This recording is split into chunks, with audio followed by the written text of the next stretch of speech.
My name is Amy Fagan. My podcast is called Grounded in Maine. It's a weekly podcast. It is a podcast about sustainability. It's an open conversation about how we show up for the world.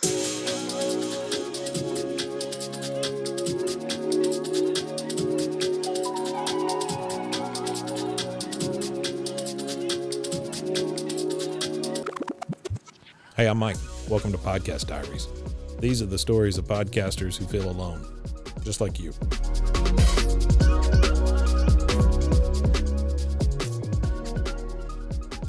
I personally, in life, tend to get intimidated easily and give up before even starting. Yeah. So I was talking to a friend while we were volunteering at a farm, and we were talking about how cool it would be to learn how to be homesteaders. And we were thinking it would be cool to start a YouTube channel and talk to different people who are homesteaders and try out their tips and report back.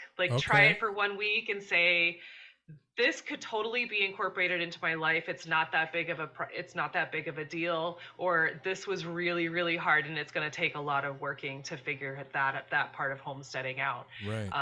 But then it ended up being just me, and I'm not someone who loves to be on camera, definitely not talking to myself. Yeah. It is really, really hard. But so I decided to, because that's still an option. We are still friends. We are still talking about that. So I decided to do sustainability. It is something that I've always wanted to be more proficient at.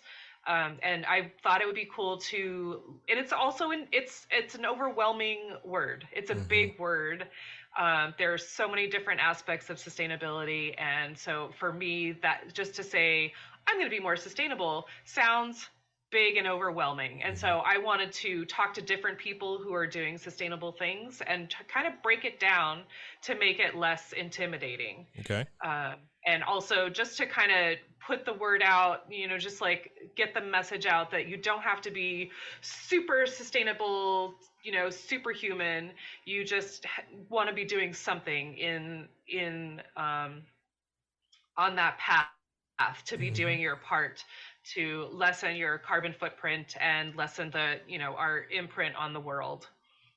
So before I ask you any other questions about what you just said, can I ask, and you don't have to tell me and you don't have to be real specific, but what is it that you do in the real world? I work in medical records for a health company. Okay. But I also worked for many years. I worked in elder home care. Okay. So, but it was in office positions. Mm-hmm. So tell me about homesteading. I'm sorry, I'm dumb when it comes to that. Tell me what that means.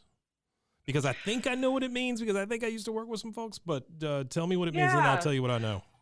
Yeah, well, homesteading is also another big kind of generic, but it's also a very exclusive. It's kind of a very exclusive word as well. But homesteading is really just, it's like an upper level sustainability sort of. It's like fending for yourself is not, it's a little bit of a harsh term, but it's it's self-sustainability, yeah.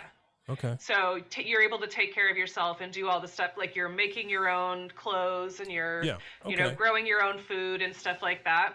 I'm not near as stupid as I thought I was then. I used to work with some folks that were at a place around here called Homestead Heritage, and they made all their furniture. They made their own food. They grew their own crops. I mean, they did everything, right?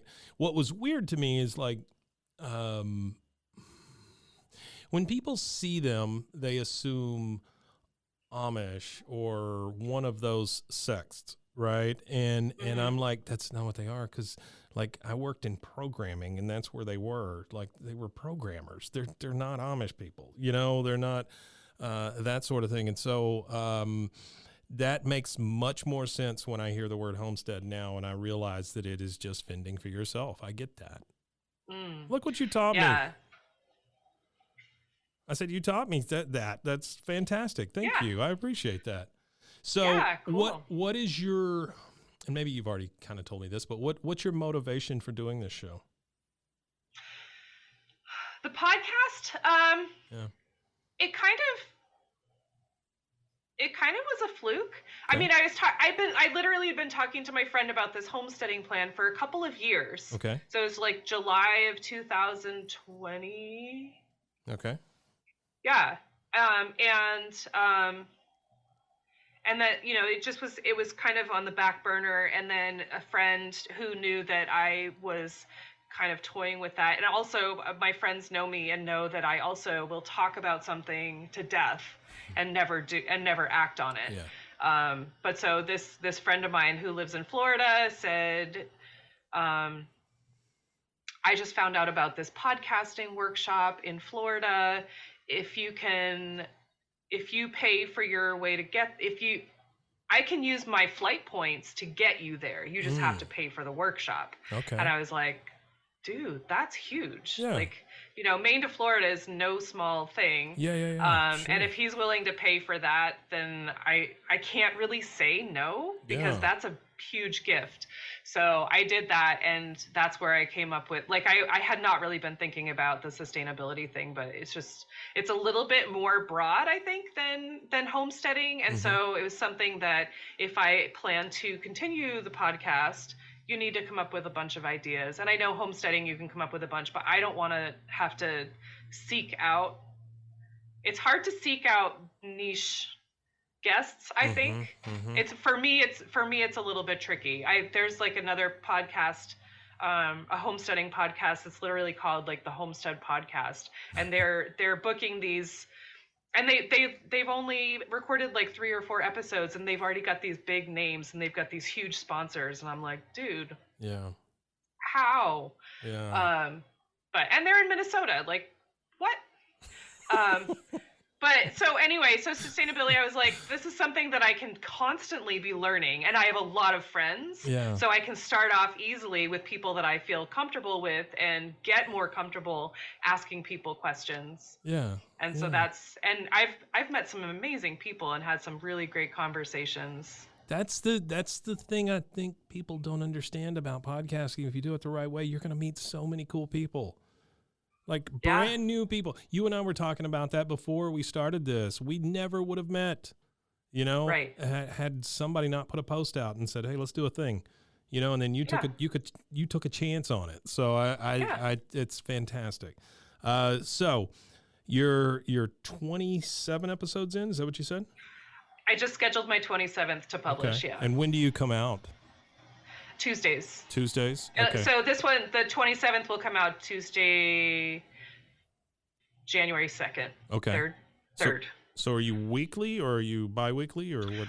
I am weekly. I took this week, and I'm taking this next week off just because I also have a jam business, and I've been hustling to get orders in for the holidays. Well, I would imagine. Yeah, this is your time of year, right?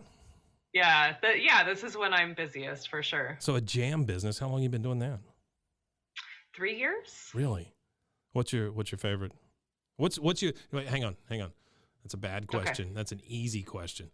What is your least favorite? What's the one you hate making? Blueberry jam.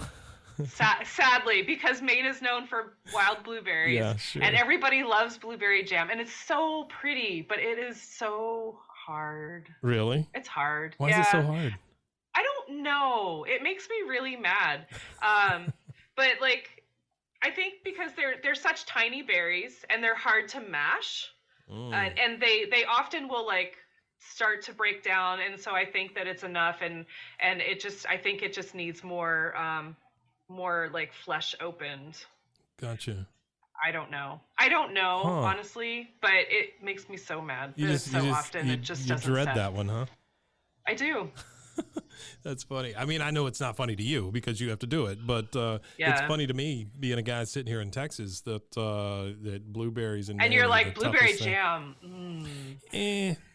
Whatever. Yeah. I also feel the same way. I love fresh blueberries. Blueberry jam, I'm like, I don't eat blueberry pie. It's such a big deal, but I just don't. It seems like a very big commitment to eat a blueberry pie, you know?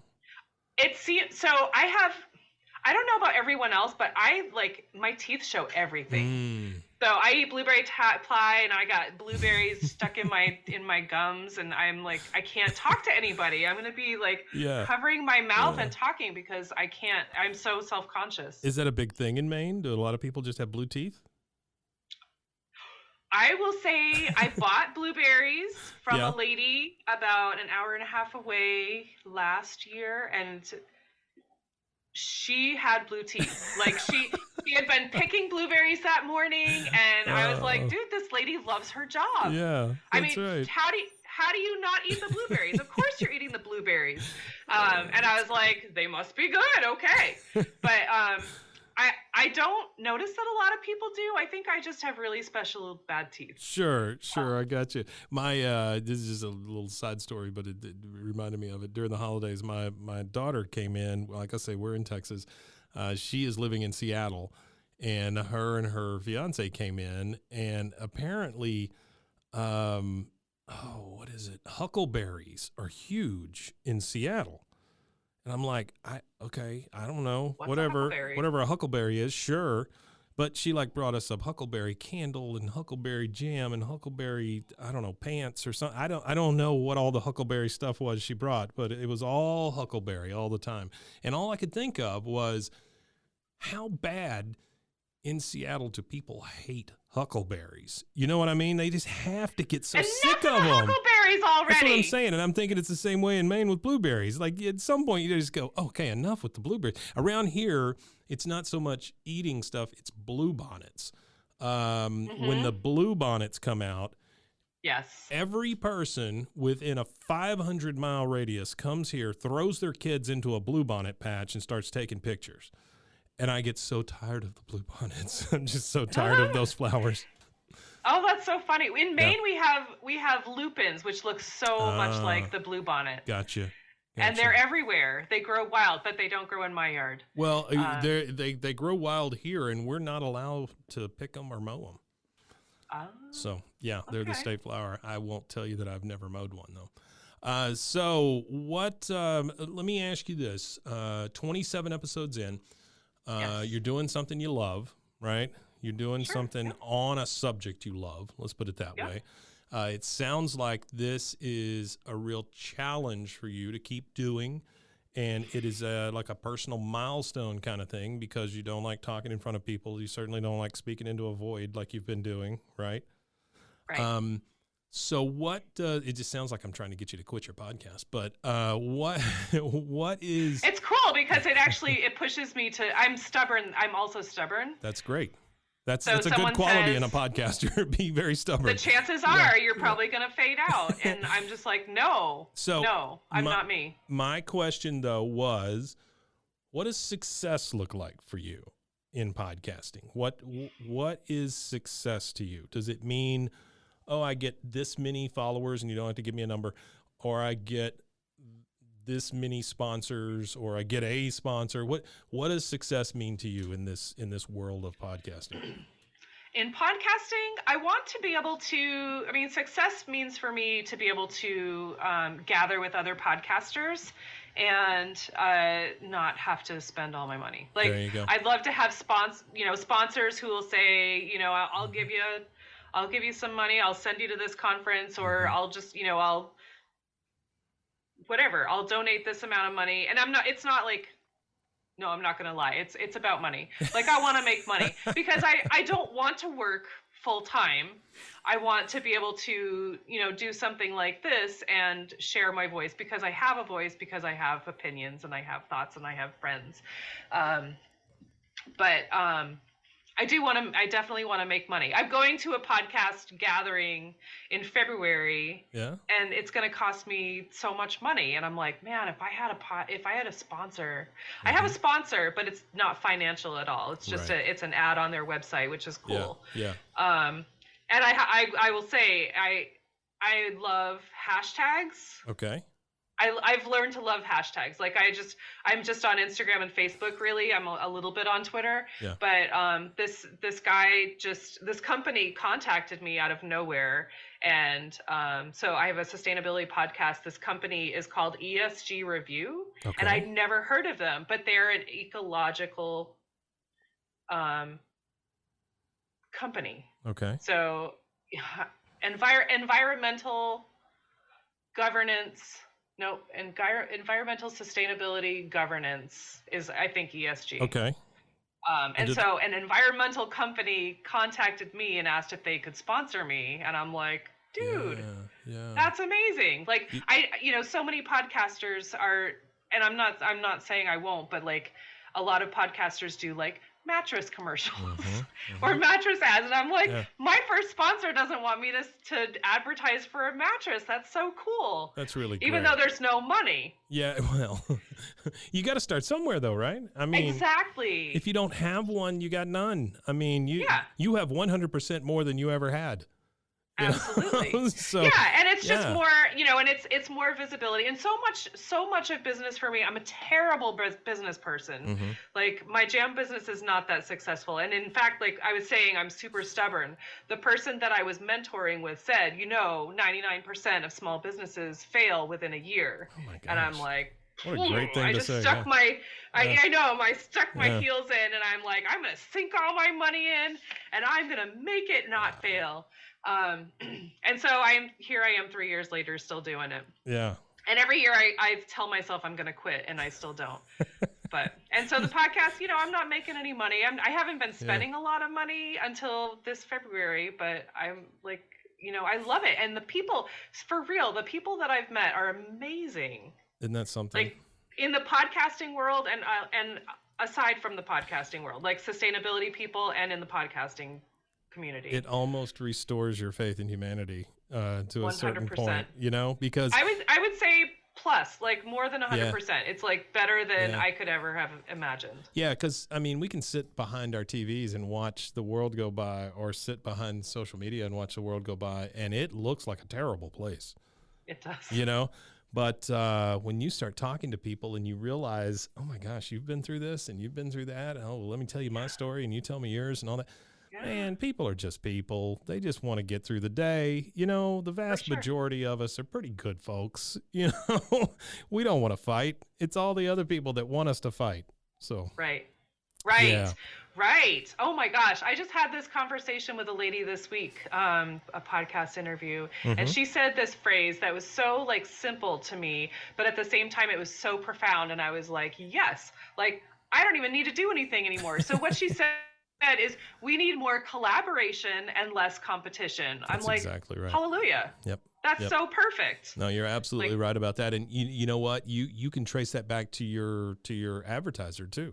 I mean, that's a collab that you've got, right? You've got a collaboration with these folks, and they happen to be in the business that you want to talk about. I mean, that's a huge win. It's a huge win. I know. And people out there, I know, it was huge. yeah. People out there that are starting podcasts, or people out there that are about to quit their podcasts or whatever, man, just keep going. Just keep going. Yeah. If you just keep going, you're going to outlast 90% of these folks. They're all going to fall by the wayside, and you're still going to be standing there.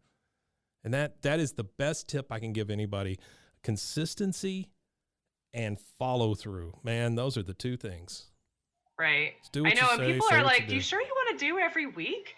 Because it is, it kind of is exhausting. And I know there have been a lot of weeks where I've been like scrambling to find my guest and get it scheduled and get it done. And I've like published 3 hours before it aired or something, because it airs at like midnight on Tuesday morning. And I'm like, sometimes it's like so exciting and fun, and I'm like, I'm really going for it. And then sometimes I'm like, oh my gosh, again. Or, if my guest cancels and I'm like, oh my gosh, I have to talk to myself to get something up there. But I, as a podcast listener, I love that consistency. Like, I totally notice if my podcast is not airing at the normal time. 100%. So, when shows come into us, I always tell them, if you're going to start a show, that's wonderful. Let's start your show. I want to hear your voice. I want to hear your stories. However, if you're going to start bi-weekly, great, let's do that. If you're going to start weekly, great, let's do that. Do not start weekly and go bi-weekly, because everybody will forget about you. Nobody will care. Right. Pick one or the other. If If you want to start slow, that's great. Let's do it that way. But weekly is the way to go. You know, I talked to a guy today. He does. Okay, I don't know how long is your show.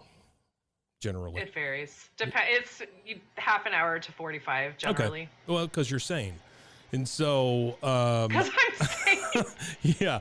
So this I talked to this guy earlier, and I think he's sane as well. But I'm thinking of the Joe Rogans of the world or whatever.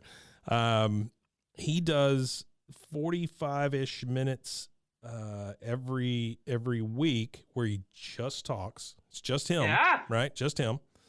And then he does another show with 3 other guys, does that for about an hour and a half once a week. And then on top of that, he goes live on Facebook for about 45 minutes a pop, like 5 days a week.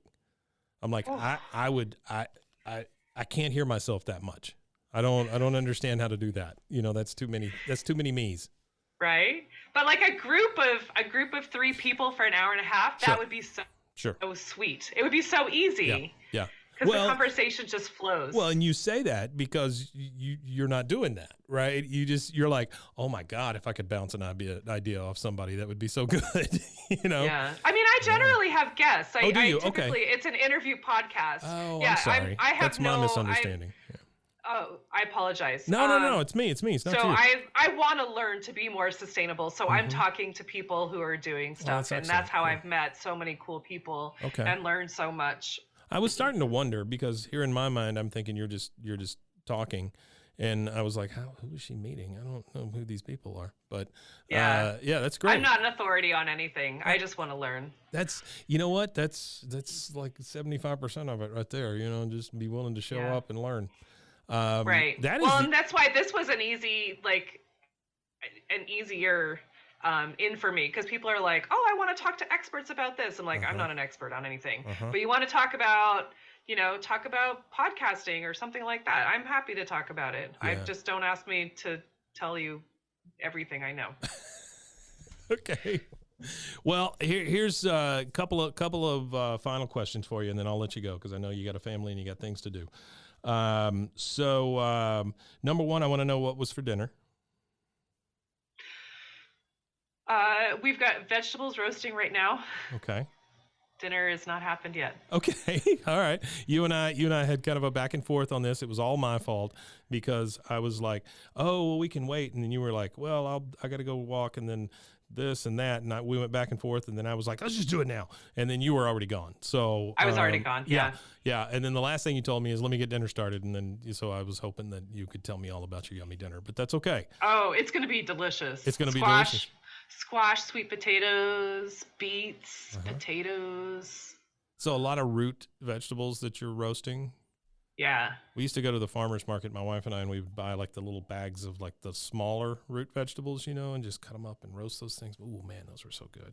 Yeah. Oh my gosh, so good. It's good stuff. Yeah, we have an organization called Farm Drop, which I love. It's like a farmer's market, but it's almost like an Amazon of farmer's market. So you can like order your own online and then just go pick it up. It's all put together for you. Okay. And then this one particular farm, you can just say, I want to order a half weekly share. Right. And it's just like the surprise me, whatever it is. And it's, this time of year, it's going to be root vegetables or greens. Right.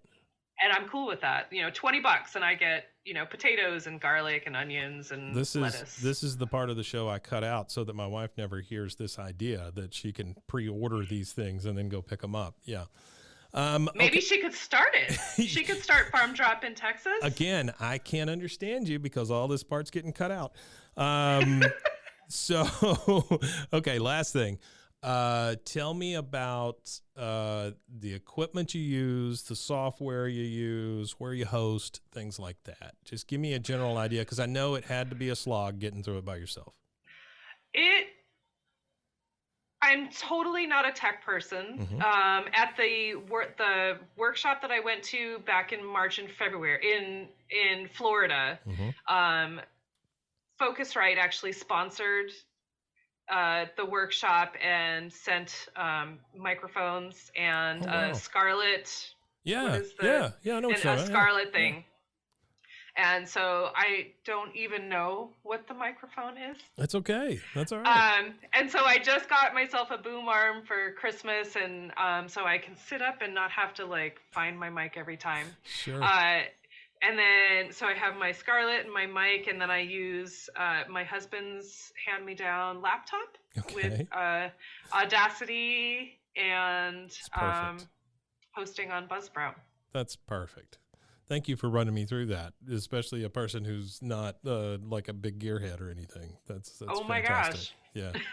No, it's some microphone, and but you know what? That's the thing. I mean, like there's going to be some more folks out there that listen to you run through that, and they're going to be like, well, that was what was stopping me, and then they'll start a show, you know, or they'll start believing in themselves and start recording something. So right. I feel like all of that helps folks.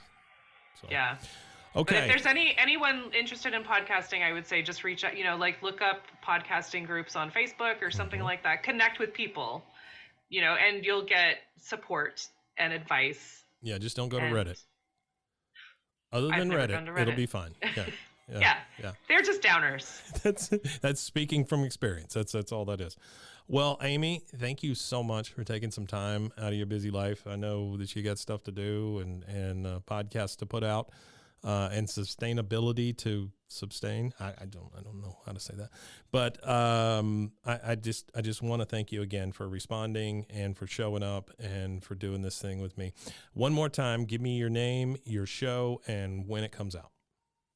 My name is Amy Fagan. My podcast is called Grounded in Maine, and it comes out Tuesday morning. Thank you so much. You're very welcome. I really appreciate it. All right, we'll see you soon. I'm happy to do it. Right. Take care, Mike. Check out more Podcast Diaries and plenty of other shows at roguemedianetwork.com. If you have a story to tell, reach out to us. info@roguemedianetwork.com. This has been a Rogue Media Network production.